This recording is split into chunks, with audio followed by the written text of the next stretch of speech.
The massive screens in Earth's United Defense Force headquarters turned black all at once. Admiral Marcus Stone stood at the center of the command room, his weathered hands gripping the steel railing as he watched emergency lights flash across every monitor. Something was coming, and it was big enough to knock out their entire satellite network. "Sir, we're detecting multiple objects entering the solar system," reported Lieutenant James from his station. They're massive, Admiral. Largest readings we've ever seen." Stone's jaw tightened. After 30 years of service, he had hoped this day would never come. But they had prepared for it nonetheless. "How many?" he asked, his voice steady despite the gravity of the situation. "Over 200 ships, sir. The smallest one is the size of Manhattan." The room fell silent. Through the reinforced windows of the underground command center, Stone could see his staff's reflections in the dark screens. Young faces now marked with fear, older ones with grim determination. "Get me a visual," Stone ordered. "Route everything through the lunar telescopes." The screens flickered to life, revealing a sight that humanity had feared since it first looked up at the stars. A vast armada of ships, their dark metal hulls reflecting the distant sunlight, moved through space with terrifying precision. Their designs were unlike anything in humanity's records, all sharp angles and imposing spires, like floating cities built by architects who had never known peace. Before Stone could issue another order, every screen in the command center changed again. A face appeared, humanoid but clearly alien, with pale blue skin and eyes that seemed to hold centuries of authority. "People of Earth," the alien spoke in perfect English, its voice echoing through every television, radio, and communication device on the planet. "I am Lord Darius, Supreme Commander of the Galactic Empire's expansion fleet. Your world has been chosen to join our glorious empire." Stone watched as his communication officers frantically worked to trace and analyze the transmission. They didn't need to. This was being broadcast everywhere, a show of power as much as a message. "We have observed your civilization for some time," Lord Darius continued. "Your potential is notable, but your division and primitive warfare make you unsuitable for independence in the galactic community. Under our guidance, you will find peace, order, and prosperity." Stone smiled slightly. They thought Earth was primitive, divided. Good. The deception had worked perfectly. "You have 48 hours to surrender control of your world to Empire authorities. Your leaders will be provided with detailed instructions for the transition of power. Resistance is not advised. Your military capabilities are known to us and are hopelessly outmatched. Choose wisely, Earth, peace or annihilation. The choice is yours." The transmission ended, leaving the command center in momentary silence. "Sir." Lieutenant James looked at Stone. "What are your orders?" Stone straightened his uniform and pressed a button on his command console. "Get me the President, and send the signal to all hidden bases. Code: Sleeping Giant." As his staff rushed to comply, Stone walked to the huge reinforced window that overlooked the underground hangar. Deep beneath the Rocky Mountains, hidden from even the Empire's advanced scanners, rows of ships sat ready, humanity's secret fleet, built over decades using reversed engineered technology from crashed alien vessels. "They think we're primitive," Stone muttered. "They think we've spent our time fighting each other. They don't know that every war, every conflict for the past 50 years has been carefully staged. A show to hide our true progress." His console beeped. The President was ready to speak. But Stone already knew what the answer would be. Humanity had been preparing for this moment since the first alien ship crashed in 1947. They had hidden their advancements, played the role of a squabbling, primitive species, all while building a force that could stand against even the mighty Galactic Empire. Stone looked once more at the Empire's fleet displayed on the screens. "You want an answer in 48 hours," he said quietly. "You'll get one sooner than that." The signal was already going out to hidden bases on Mars, beneath Earth's oceans, and in the asteroid belt. Humanity's response to the Empire's ultimatum would be one they'd never forget. 10 kilometers beneath the Pacific Ocean, Captain Jane Walker walked through the gleaming corridors of humanity's most advanced military installation. The overhead lights reflected off the polished metal walls, creating an almost daylight-like brightness that helped the crew forget they were deep underwater. "Status report," she called out as she entered the bridge of the UES Defiant, Earth's most advanced warship. "All systems ready, Captain," replied Officer Mike Roberts from his station. "The quantum drives are at full power, and the gravity weapons are armed. We're just waiting for the signal." Walker nodded, her eyes scanning the numerous displays showing the status of not just her ship, but the entire hidden Pacific Fleet. 30 ships, each more powerful than anything humanity had publicly admitted to building, waited in the underwater base. Similar fleets were stationed beneath the Atlantic, Arctic, and Indian Oceans. "The Empire gave us 48 hours, she said, more to herself than her crew. "They have no idea we spent 50 years preparing for this moment." The light flashed on her command chair's display. Code: Sleeping Giant, the signal they had trained for their entire careers. It was time. "All hands to battle stations," Walker announced, her voice carrying through the ship's communication system. "This is not a drill. Repeat, this is not a drill." The bridge erupted into controlled chaos as crew members rushed to their positions. Through the main viewport, Walker could see the other ships in the massive underwater cavern powering up their systems. The water around them began to churn as the quantum drives activated. "Engineering reports all systems go," Officer Roberts announced. "Stealth systems are active. The Empire's sensors won't detect us until it's too late." Walker allowed herself a small smile. The Empire thought they were monitoring all of Earth's military capabilities, but they had been watching decoys. The real fleet had never surfaced, never transmitted on frequencies the Empire could detect.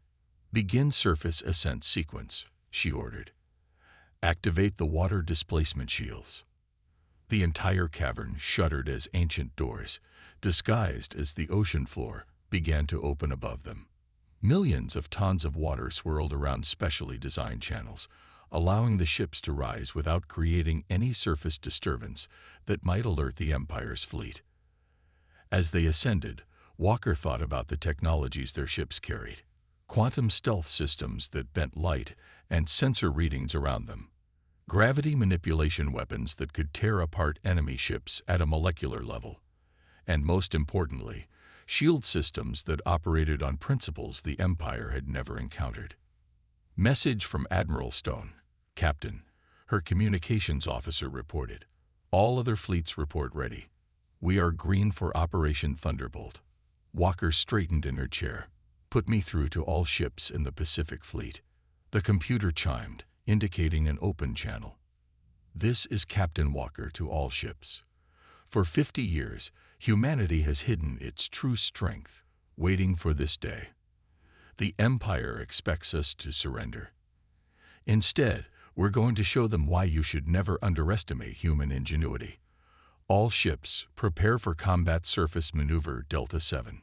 The Defiant broke through the ocean's surface first, water cascading off its stealth black hull.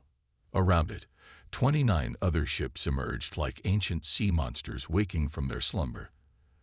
Their quantum drives hummed with power that had never been used in actual combat. "Multiple Empire ships detected in low Earth orbit," reported the sensor officer. "They haven't noticed us yet." "Perfect," Walker said, her hands gripping her command chair. "Weapons control, target the nearest Empire vessel. Let's introduce ourselves." As her fleet rose into the sky, Walker could see similar scenes playing out across the globe. Hidden fleets emerging from the other oceans, ships rising from concealed bases in mountain ranges, and vessels appearing from camouflaged stations on Mars. The Empire had demanded Earth's surrender. Instead, they were about to learn a harsh lesson about humanity's true capabilities. "All ships," Walker commanded, her voice steady and clear. "Fire at will." The Empire's ships hung in Earth's orbit like massive dark clouds, their weapons primed for planetary bombardment. On the bridge of his flagship, Lord Darius watched the countdown timer with growing satisfaction. 41 hours remained until his deadline, but he already knew these primitives would surrender. They always did. His satisfaction vanished when the first Empire ship exploded. "My lord," his second-in-command shouted, "we're detecting multiple vessels rising from the planet's surface." Before Darius could respond, more explosions lit up space around his fleet. Hidden weapons platforms on Mars' moons suddenly activated, catching his rear guard completely by surprise. Empire ships, supposedly protected by the most advanced shields in the galaxy, were being torn apart by weapons that shouldn't exist. Meanwhile, Captain Walker's Pacific Fleet had achieved high orbit. Her ships moved with impossible grace, their quantum drives allowing them to change direction instantly without being affected by momentum. Direct hit on their command ship's shield generator, Officer Roberts reported from his station on the Defiant. "Their defenses are failing exactly as our simulations predicted." Walker nodded, watching as her fleet executed perfectly coordinated attack patterns they had practiced for years. The Empire's ships were larger and more numerous, but they were also slow and predictable. Decades of studying crashed alien vessels had revealed every weakness in their design. "Launch gravity torpedoes," Walker ordered.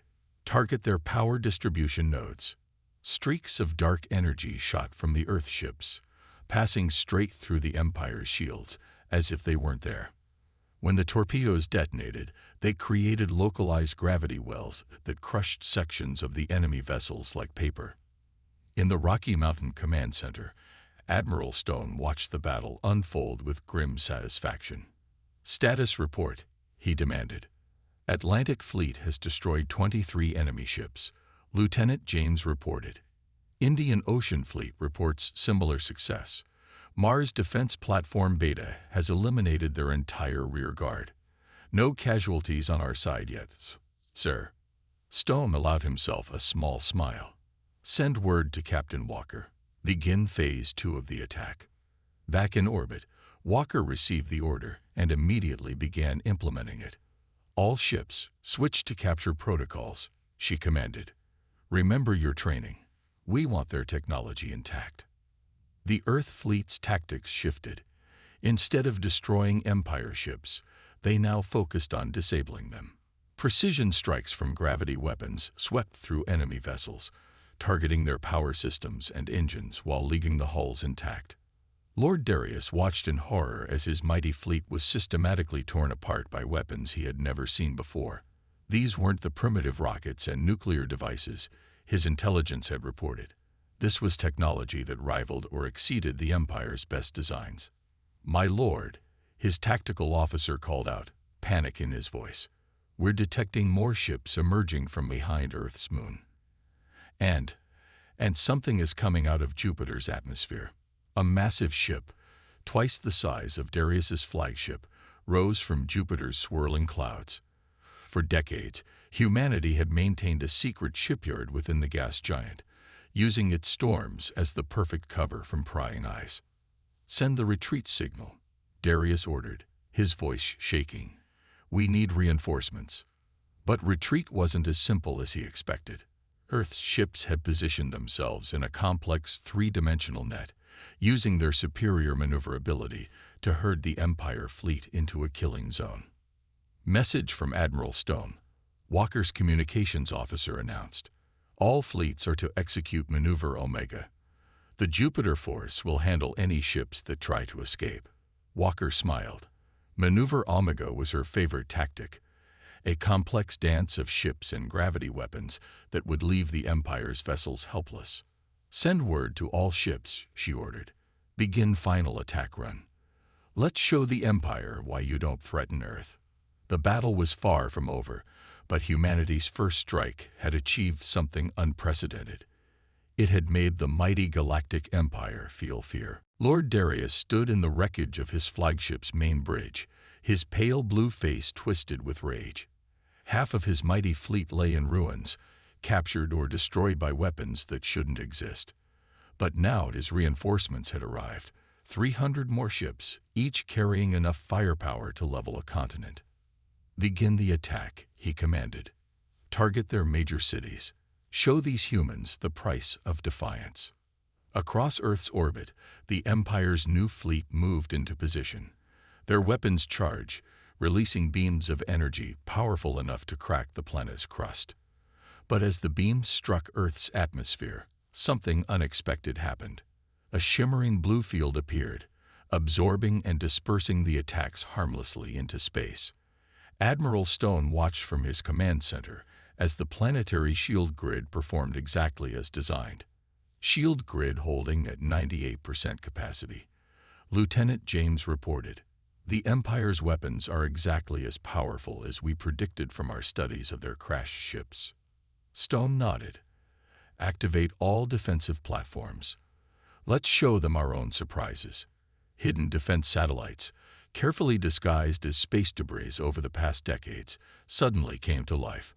Thousands of small but powerful weapons platforms began targeting the Empire's ships, exploiting the weak points humanity had spent years studying. Meanwhile, Captain Walker's fleet engaged the Empire's reinforcements near Mars. The battle had spread across the solar system, with Earth's ships using their superior mobility to strike and vanish before the Empire could respond effectively. Multiple Empire ships approaching the Martian defense line. Officer Roberts announced on the Defiance Bridge. "They're trying to overrun our positions with sheer numbers." Walker studied the tactical display. The Empire was finally learning, using their numerical advantage to force Earth's ships into defensive positions, but they still didn't understand the full extent of humanity's preparations. "Signal the underground bases on Mars," she ordered. "Tell them to launch Operation Sandstorm." Across the red planet's surface, hidden silos opened. Not missiles or ships, but millions of microscopic robots rose into the thin Martian atmosphere. These nanobots, another secret weapon humanity had developed, swarmed toward the Empire's ships like a metallic sandstorm. Lord Darius watched in horror as the strange cloud engulfed his front line. The nanobots infiltrated his ships through every tiny crack and seam, disabling systems and wreaking havoc with their internal networks. "Fall back to Earth orbit," he commanded. "Focus all firepower on their cities. Their shield can't hold forever." But Earth had more surprises waiting. As the Empire fleet retreated from Mars, they found themselves caught between the planetary defense grid and the hidden fleet from Jupiter. The gas giant's massive shipyards had been busy during the battle, launching wave after wave of autonomous combat drones. In his Rocky Mountain Command Center, Admiral Stone received an urgent message. "Sir, we're detecting quantum fluctuations. More Empire ships are arriving through their faster-than-light corridors." Stone remained calm. This was expected. The Empire wouldn't accept defeat easily. "Launch our orbital mines. Alert all fleets to begin Phase 3 of the defense plan." Across the solar system, carefully hidden quantum mines activated. These devices, developed from recovered Empire technology, created disruptions in spacetime that made faster-than-light travel impossible within the solar system. The Empire's reinforcements would have to arrive the slow way, giving Earth's forces time to deal with the current threat. "Send word to Captain Walker," Stone ordered. "Tell her to begin the attack on their command ships. It's time to show the Empire that humanity isn't just fighting for survival. We're fighting to win." The battle had entered a new phase. The Empire's initial shock at Earth's capabilities had turned to rage, but humanity's careful planning and hidden technologies were proving more than a match for their brute force approach. In space, Captain Walker's fleet moved into attack formation, ready to strike at the heart of the Empire's command structure.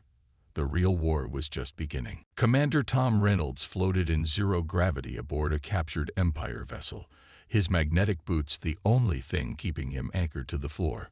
Around him, engineering teams worked quickly to understand the alien technology. They had captured dozens of ships in the past 24 hours, but this one was special. It was almost intact. "Commander," called out Technical Officer Lisa Brown, "I think we found something important in their power systems." Reynolds pushed off the wall and glided toward her position. The Empire ship's engine room was massive, filled with pulsing crystals and humming power conduits. But Brown was pointing at something much smaller, a central control node. "Look at these readings," she said, showing him her tablet. "Every system in the ship routes through this single point. It's not just poor design. They literally can't build their technology any other way." Reynolds' eyes widened as he understood the implications. "Get me a direct line to Admiral Stone. Now." In the Rocky Mountain Command Center, Stone received the transmission while watching the ongoing battle. The Empire's second wave had been stopped cold by Earth's defenses, but a third wave was already approaching the solar system. "Sir," Reynolds' voice crackled through the comm, "we've found their weakness. All Empire ships depend on a centralized power distribution system. If we can hit it with a focused electromagnetic pulse, we can disable their ships without destroying them." Stone finished. He turned to Lieutenant James. "Get me Captain Walker. Tell all fleet commanders to prepare for new targeting protocols." In orbit around Mars, Walker received the new information while dodging fire from 3 Empire battleships. "Engineering," she called out. "Can we modify our gravity weapons to deliver an EMP?" "Already on it, Captain," came the reply. "Reconfiguring weapons now." The Defiant shuddered as an Empire blast grazed their shields. Walker watched her tactical display as other Earth ships joined her squadron. They had been fighting for hours, but now they had a real chance to end this without more destruction. "All ships," she broadcast, "target these coordinates on enemy vessels with modified gravity pulses. Time to show them another human innovation." The Earth fleet's attack pattern changed. Instead of trying to destroy Empire ships, they fired precise bursts of electromagnetic energy, carried by their gravity weapons, straight through the enemy shields. Ship after ship went dark, their crews suddenly finding themselves without power. Lord Darius watched in growing despair as his fleet was systematically disabled. Not destroyed. That would have been less humiliating, but rendered helpless in space.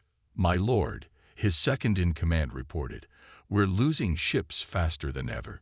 These humans, they're not just fighting us. They're studying us, adapting to us." Before Darius could respond, his own flagship shuddered. The lights flickered, and then everything went dark. Emergency systems tried to activate but failed. For the first time in his long military career, Darius felt true fear. Back in the command center, Stone received the reports with satisfaction. "How many Empire ships remain operational?" he asked. "Less than 20% of their fleet, sir," James replied. "Our forces are moving to capture the disabled vessels. Early reports suggest most of their crews are surrendering without resistance." Stone nodded. The tide had turned.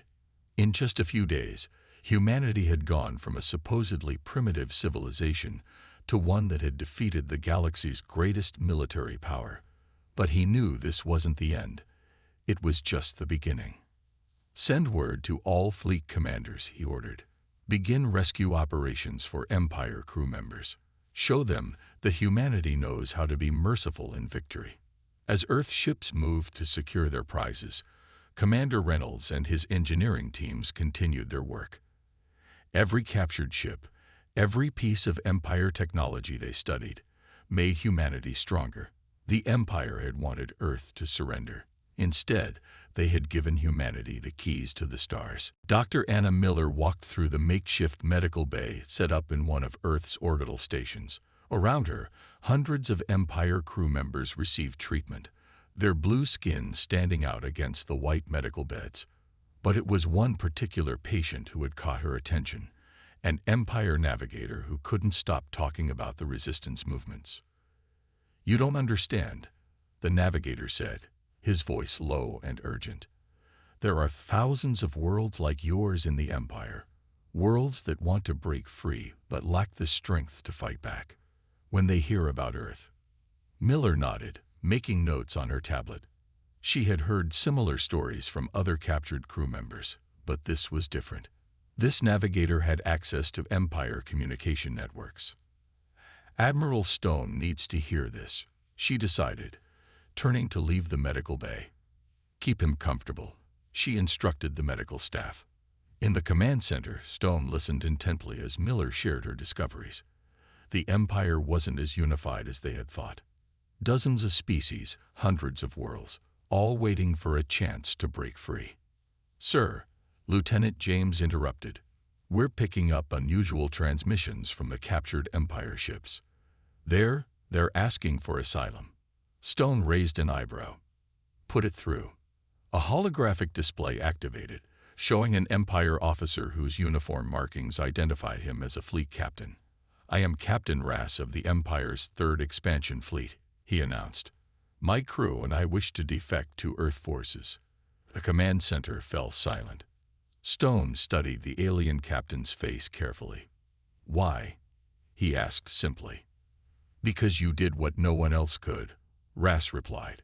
"You showed that the Empire isn't invincible. More importantly, you showed mercy to your defeated enemies. That's something the Empire would never do." Within hours, more Empire ships began broadcasting similar messages, not just from the captured vessels, but from ships that were still fighting. The Empire's mighty fleet was fracturing from within. Captain Walker, directing cleanup operations around Mars, received the news with surprise. "Another ship requesting surrender, sir," Officer Roberts reported. "This one's carrying high-ranking Empire intelligence officers." "Bring them in carefully," Walker ordered. "But keep our weapons ready, just in case." The intelligence officers proved to be a goldmine of information. They brought detailed files about Empire fleet movements, defense systems, and most importantly, the growing unrest throughout Empire space. In her lab aboard the orbital station, Dr. Miller worked with the defectors to compile a message that would be broadcast across the Empire's own communication networks, showing how Earth had defeated their invasion force and offered mercy to the survivors. "The Empire maintains control through fear," explained one of the intelligence officers. "Show others that they can resist and survive, and the whole system will start to crack." Stone watched the final cut of the broadcast message in his command center. It showed Earth's ships in action, the precision of their attacks, and the humanitarian treatment of prisoners. But most importantly, it showed hope. "Send it," he ordered. "Use every captured Empire transmitter we have. Let everyone see what happened here." The message spread across Empire space like wildfire. On thousands of worlds, occupied species watched in wonder as Earth's forces defeated the supposedly invincible Empire fleet. They saw the advanced technology, the tactical brilliance, and the mercy shown to surrendered forces. More Empire ships began to defect. First a few, then dozens, each bringing more intelligence, more technology, more proof that the Empire's grip on power was weakening. "Sir," James reported, excitement in his voice, "we're getting messages from resistance movements on 17 different worlds. They're asking for Earth's help to break free from Empire control." Stone smiled. What had started as a defensive battle for survival had become something much bigger. A chance to liberate an entire galaxy. "Tell Captain Walker to prepare her fleet," he ordered, "and get Dr. Miller up here. We need to plan our next steps carefully. The real revolution is just beginning." The massive viewing window of Earth's new orbital diplomatic station showed an incredible sight. Ships from 20 different alien species gathered in peaceful assembly. Admiral Stone stood at the center of the main conference room, looking out at the assembled fleet. Just 1 month ago, these species had been under Empire control. Now they were here to forge a new alliance. "The last Empire loyalist fleet has been driven from the Orion Arm," Captain Walker reported, standing beside him. Her ship, the Defiant, had led many of the liberation battles. "Lord Darius is on the run with less than 50 ships." Stone nodded. The Empire's power had crumbled faster than anyone expected. Once their image of invincibility was broken, centuries of oppression and resentment had done the rest. "How many worlds have declared independence now?" he asked. "Over 300, Dr. Miller answered, approaching with her tablet. She had become Earth's chief diplomat to the newly freed species, and more are joining every day. The Empire's grip on the outer regions is completely gone. In the conference room behind them, representatives from various species gathered around a large holographic display. Some looked surprisingly human, others were completely alien, but all shared the same look of hope and determination. The Empire made a terrible mistake, Walker said, watching the delegates. They thought keeping us divided would make us weak. Instead, they gave us all a common enemy to unite against. Stone smiled. The quick victory over Earth's orbit had been just the beginning. As news of humanity's success spread, resistance movements across the galaxy had risen up. Earth's forces, joined by Empire defectors, had moved swiftly to support these uprisings. Admiral, Lieutenant James called from his station. The conference is ready to begin. Stone straightened his uniform and turned to face the assembled delegates. The room quieted as he approached the central podium. Every species here had fought alongside Earth's forces in the past month, proving themselves as allies. 1 month ago, he began, his voice carrying clearly through the translation systems, the Galactic Empire demanded Earth's surrender. They thought we were primitive, divided, and weak. They were wrong. Murmurs of agreement rippled through the crowd. But our victory wasn't just about superior technology or better tactics. It was about showing there was another way. Where the Empire ruled through fear, we offered friendship. Where they demanded submission, we offered alliance. Dr. Miller watched from the side as Stone spoke. She had spent weeks working with representatives from each species, learning their cultures and helping forge connections. The medical knowledge alone that they had shared would advance Earth's science by centuries. Today, Stone continued, we gather not as conquerors or subjects, but as equals. The galactic alliance we create here will be founded on principles of mutual respect, shared knowledge, and collective defense. The holographic display shifted, showing a map of known space. The former Empire territories now glowed with different colors, each representing a free and independent civilization. Captain Walker studied the map with satisfaction. Her fleet was already training crews from other species, sharing Earth's advanced technology. In return, Earth was learning about faster-than-light travel theories that would revolutionize human exploration of space. The Empire thought they were teaching us a lesson. Stone concluded. Instead, they taught the galaxy that tyranny can be overthrown, that different species can work together, that mercy and justice are stronger than fear and domination. The conference room erupted in applause and various alien expressions of approval. As Stone stepped back from the podium, he glanced out the window again. Earth's fleet now shared space, with ships of designs he had never imagined, all of them allies. Send word to all Earth forces, he told Walker quietly. Tell them to prepare for their new role. We're not just defenders of Earth anymore. We're protectors of freedom across the galaxy. The Empire had wanted Earth to submit and serve. Instead, they had created something they never expected. A united galaxy where all species could live and grow together in peace. Humanity's greatest victory wasn't defeating the Empire. It was showing the galaxy a better way forward.